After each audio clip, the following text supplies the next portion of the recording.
Hi everyone, it's Applemy Briars, and today I thought I would do a video that will be filmed over the next couple of days to weeks, depending on how long this takes to do, of how I am making my cross-country diorama.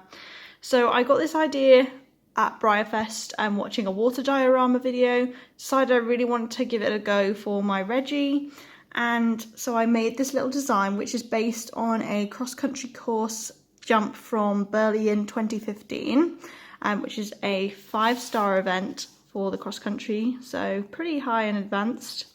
My plan is I've got a wooden base which has already been pre-made very much kindly by my boyfriend, and we're going to have essentially some water here in the where the horse will be standing, so there'll be some water here. There'll be kind of a brick wall effect on this jump up. The horse in real life jumps up onto this, has literally no stride, it lands and it jumps a log. So this is what I'm going to be doing. We've got the log up here, sat on kind of a grassy verge. We're going to make some like mud imprint here to show that the horse has been jumping it. We've got a wooden kind of frame that goes over it from the original picture. And we've also got some bushes that we're going to add just to give it a bit of detail. So what I've got is, at the minute, I'm cutting basically insulation polystyrene. So this I just got from the B&Q, which is our hardware DIY store over here. It's meant for putting on your floors for insulation, and is basically just polystyrene. I'm currently cutting that into squares to be the top part of my diorama. So I'm going to build up this layer to give me some height, and then we're going to curve it so that it basically looks more realistic. So that's what I'm doing at the moment. I have my polystyrene, a cutting scalpel, I don't know what the technical name for this is, but a sharp implement, and yeah, that's what I'm doing at the moment. So I'm going to go ahead, cut these, and then we'll be back for the next step. So the next step has been done. You last saw me cutting all the polystyrene bits to make the elevated base I showed you from the plan. And here are my polystyrene bits that have all been glued together using a glue gun. We've also shaped it as well, so it's got a curve on it, which will just give it a little bit more dynamics, I guess, and is a bit more true to life with the real jump. So that's just drying now with the books on top, just to make sure that it presses it down and keeps the glue even. And then my next step is to cut more polystyrene, and this is all going to be for making a log jump. Essentially we're going to pile it all high and then carve it and make it look like a real log.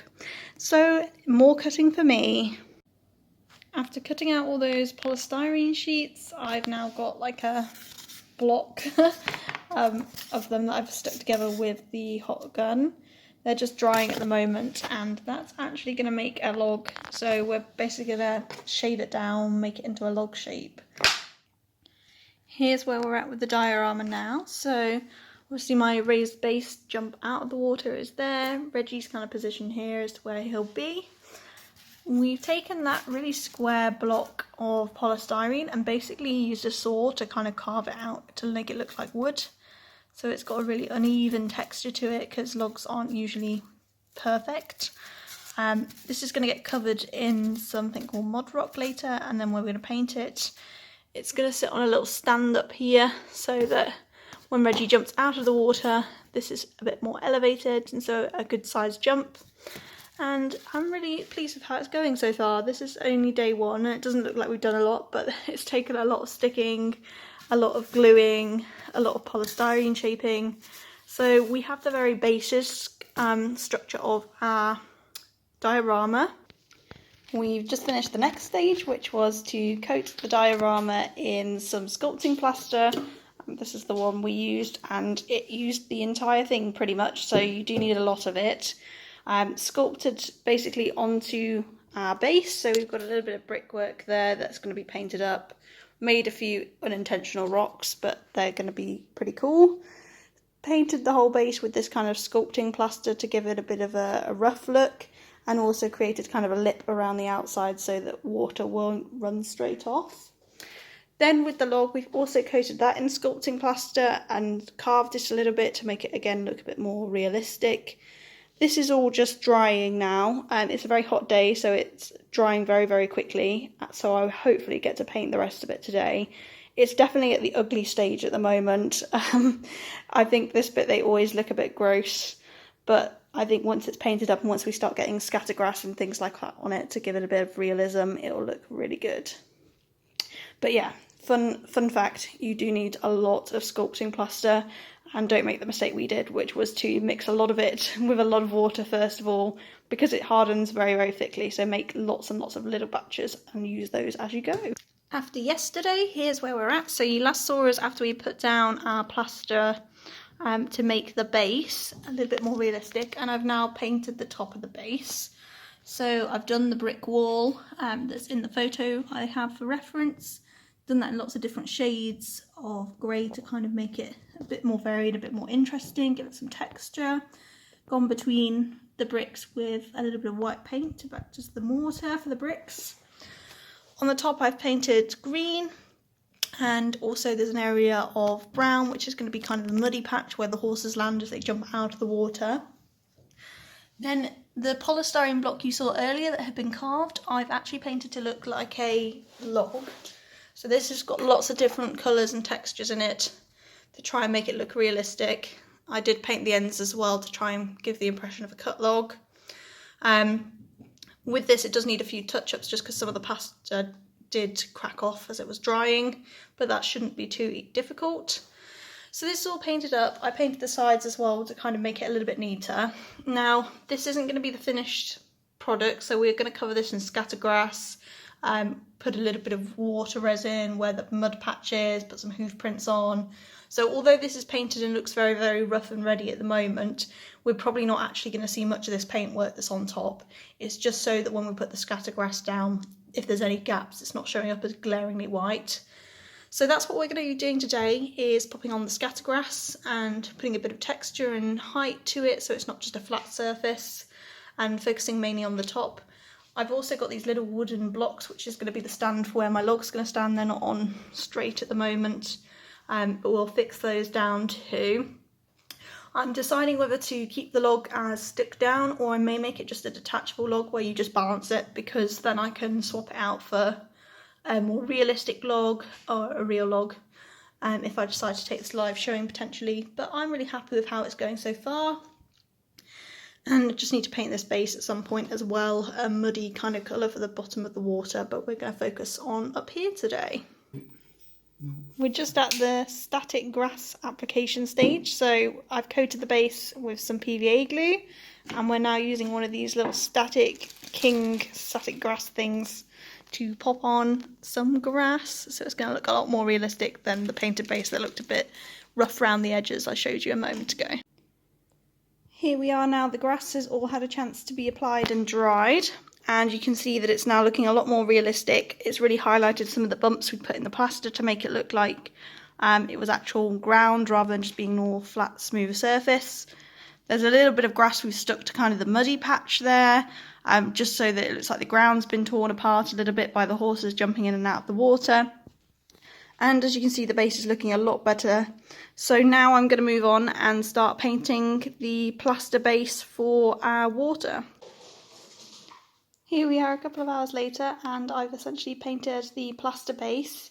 So I've made a mixture of colours from browns and greys and blacks, and basically swirled them all together on the plaster to create a muddy kind of pond or lake texture to the underneath, which is then going to be covered by some of the resin water. So I'm not sure how much of this is going to show through, as I've never used water before. I've done it kind of details in case some of it does show through, and I'm quite pleased with the result really. I like the different textures and different colours in it. I've also touched up the muddy bit on the top of the base, just because that was showing through a little bit of the white plaster, so I've given that a second coat.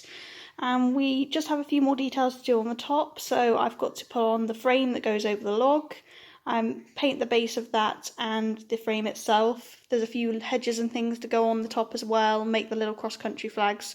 But the next major step we're going to be focusing on is how to do the water. After painting the base, we have sealed the base to prevent any of the acrylic paint mixing with our resin water, and we have poured our very first layer of the fake water. So we've been using the Woodland Scenics Deep Pour, which is in the clear texture, using the sort of paint underneath to create a murky effect. And then I've stuck these little rocks in there, which are going to be held in place hopefully by the resin. And we've got this takeoff log that again is inspired from the real picture. So this is layer 1 of our resin deep pour, again by Woodland Scenics. So we just need to wait now for 4 hours for that to start to settle, and then we'll be doing a second pour just to give it a little bit more depth, and also to cover a few of the areas where it's not quite taken. We've now added the second layer of the deep pour water clear, and so our diorama is now looking like this with a bit more of a deep layer to it. We've also popped down some little gravel type rocks behind the log here, again based off the real jump from the cross-country course. And so now this just needs to be left to dry. With this, we're going to leave it to dry for at least 24 hours, but probably we'll leave it even longer if I'm being honest, just to doubly make sure everything's all set. Just so you can get a closer look, here's the hole that we drilled for the peg. So it's quite deep, but it will eventually just allow him to be slotted in, and we can then create a water effect from there. At the moment, as you can see, my water has dried with quite a film on it, which is fine because we do want this to look kind of murky. But what we're going to be doing next is applying some waves and some ripples to it, so that you won't be able to sort of notice the film actually afterwards, and it will add to the effect. So since I last filmed, it's been about a week, and we have been just leaving the resin water to dry. So it is now completely dry. I can touch it and nothing moves or gets sticky.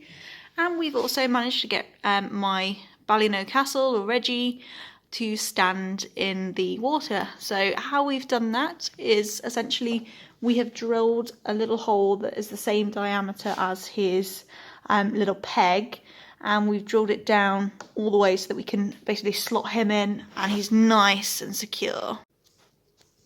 We've now moved on to the next stage, which is to apply some of this making waves stuff on top of the water resin. So as you can see, it's very white at the moment, and it almost looks like you've kind of painted it, but this should all dry nice and clear.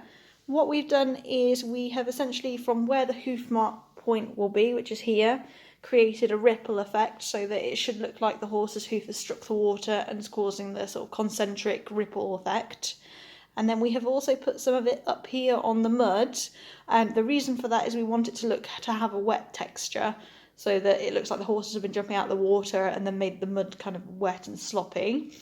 We've also put some of it onto the rocks to make it look like the water's hitting the rocks, and a little bit on the log as well, again to try and give it a wet texture. So this all just needs to dry now, and then we'll have to have a little look and see if it needs another layer. Here we are, having put on the second layer of our making waves material. So this we're just using to build up a bit more wave texture. As you can see from the areas where I've not reapplied, it dries beautifully clear and gives a really nice texture, but I'm just trying to make a bit more pronounced kind of waviness to some of the ripples. And I've also sort of reapplied a little bit more to the log as I wanted that to look a little bit wetter. What we've also done in this stage is we have stuck down these little gravel rocks behind using this ballast bond liquid adhesive. So this should just stick all of those down and prevent them from sliding around. Really happy with how it's going at the moment, and we're just going to let this dry clear again and then see how it's doing. Here we are at the next stage, so I have put on one last layer of the making waves just around the first 2 rings. This is just to give it a little bit more height to make the splash a bit more defined. And I've also added some aquarium wool, which is just the normal aquarium wool you get for like fish and things, but it's actually really nice because you can kind of mould it and make it look like a proper splash. So that's what we've done on the diorama so far, and I've also had some pieces of dowel cut which will be for our flags, and I've just been painting those white in acrylic. It's been a little while since I've had time to work on the diorama, so I thought I would film the next little bit as an update. So as you can see, the making waves has dried and we've now got kind of the splash effect, and the aquarium wall is nicely glued in place with the little base bit for my model stand to sit in. Over here you can see that the cross-country flags have been done, so I have 2 sets of cross-country flags with one lot that's fixed in the water, and then these other 2 that will go up on the base next to the log once I've sorted those out. We've also got a little bit of scatter material that I've sprinkled onto the rocks just to give it a little bit of a texture and kind of make it look like lichen. The log is in place at the minute just for our sort of spatial awareness, and the main thing I've been doing today is making some bushes just to give my diorama a bit more of like a 3D texture. So how I've made the bushes is I first of all got some of this, which is polyfibre, used for railway modelling usually, and it comes almost like as a cotton wool type texture in green.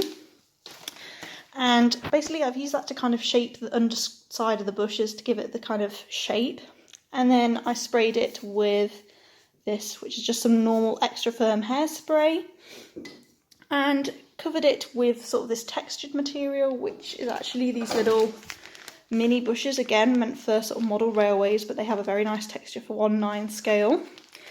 Once they've been coated with that, again another layer of our just regular hairspray, and then finally coated with just some of this little scatter material. So I use kind of the autumny red rusty colour just to kind of give it a little bit of a different colour, and also some just darker green as well, just again to kind of mix it up a little bit, and sprayed with hairspray. So these are just going to be left now to kind of set, and I'm hoping that the hairspray technique will dry them very nicely. But as you can see, the diorama is really starting to shape up now, so that all that's left to do really is to put on the big frame that we've made, that you can kind of see in the background. It is a little bit broken at the moment, so we are fixing that, but that will fit over the log basically, because that's what my reference material photo has. And I also need to pop on the cross-country flags up onto the upper layer. But I'm really pleased with how this is coming along. It looks really good, especially when I put my horse on it. So I'm super excited to see the finished result. It's taken a bit longer than expected, but we finally have the finished cross-country diorama here today. So as you can see, there's been a few changes since the last time I took a little clip. We've got our flags all in there and labelled up with the D part to indicate it's a combination fence. I've changed out the fake log for a real log because I think it just looks much better. And we've also fixed the frame and added some ivy as well as some sponsorship just to bring the whole thing to life. I'm super happy with how it's looking, and I also have got my Ballino Castle model all on the diorama now just to bring it to life. So I'm just going to show you a few shots from lots of different angles so you can see a bit closer.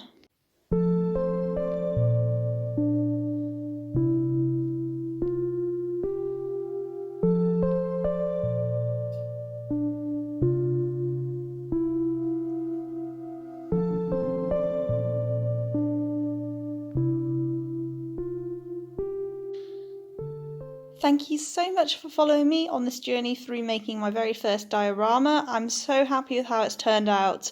I think it looks so realistic with the horse and the tack now all added on, and I can't wait to get some really cool and dynamic photos with this and potentially even take it live showing one day. So any questions, I'm more than happy to answer those in the comments, and I hope you've enjoyed watching this come to life. Take care now wherever you are. Bye bye.